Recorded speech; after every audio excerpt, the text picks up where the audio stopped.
It looked like instant karma had struck.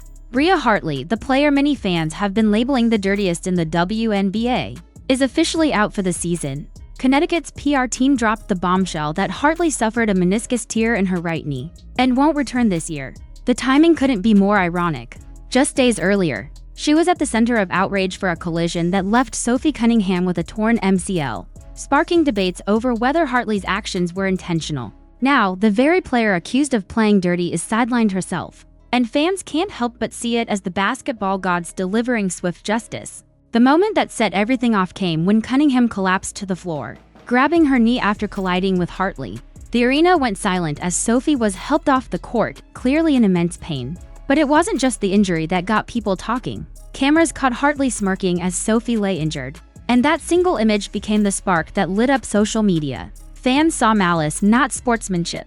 The grin looked sinister, almost like she was satisfied with the outcome. That screenshot spread like wildfire online, and Hartley's reputation instantly went from controversial to villainous. Cunningham herself tried to defuse the situation, saying she didn't think Hartley had bad intentions.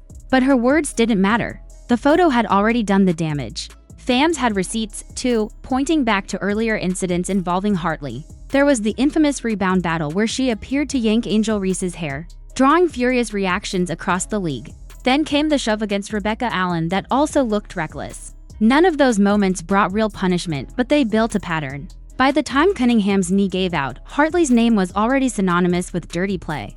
The smirk was the last straw. Commentators called it the dirtiest hit of the season. Fans demanded accountability. The league once again looked soft for not stepping in. Instead of protecting players like Cunningham, referees and officials seemed to look the other way. Meanwhile, Sophie's family wasn't silent. Her sister Lindsay and her mother Paula publicly blasted the WNBA, criticizing its referees and demanding better protection for players. Their anger resonated with Fever fans who'd seen too many of their players take hits without whistles. And then the twist came.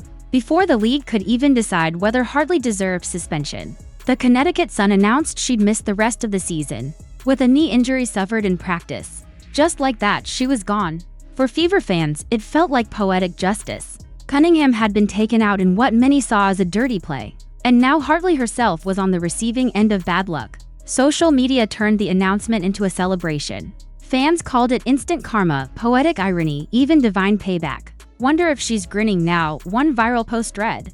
The irony cut deeper because Hartley's absence hurts Connecticut. The Sun prided themselves on toughness and physical play, but now they'll have to push forward without a key piece of their rotation. And for Hartley, the reputation damage remains. Fans won't forget the photo, the hair pull incident, or the history of questionable plays. Even if she makes a full recovery, she'll carry the label of being the league's dirtiest player for a long time. Meanwhile, Sophie Cunningham has handled everything with the kind of composure that makes her even easier to root for.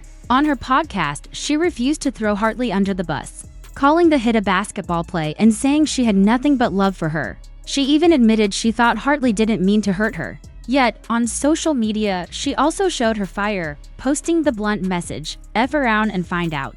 The duality was striking. Publicly, Sophie stayed classy, but privately, she led her competitive fire show. That authenticity made fans rally behind her even more. They saw a player who could take the high road while still defending herself. Her family's frustration echoed what fans were already feeling. But Sophie herself struck the balance of grace and grit. Even sidelined, she continued to embody the Fever's resilience. The Fever themselves refused to crumble. Kelsey Mitchell stepped up with a massive 38-point night against Connecticut, proving she can carry the scoring load when needed. Lexi Hull, playing through her own injuries, took on a leadership role, keeping the team focused and connected.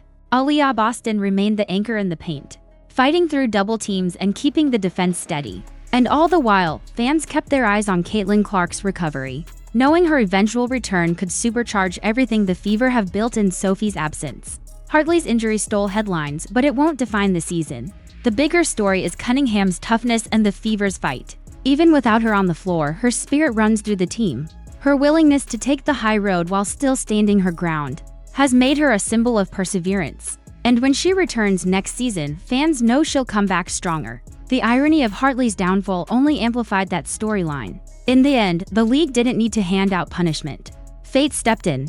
Hartley is gone for the season, her reputation in shambles, while Sophie Cunningham, even injured, walks away with her dignity intact. The Fever keep grinding, their playoff hopes still alive. And the league is left facing the question it's avoided for too long. Will it finally protect its players, or will karma keep doing the job for them? If you support Sophie, wish her a speedy recovery in the comments below. Like, subscribe, and turn on all notifications so you never miss out. Click the video on the screen, and we'll see you in the next one.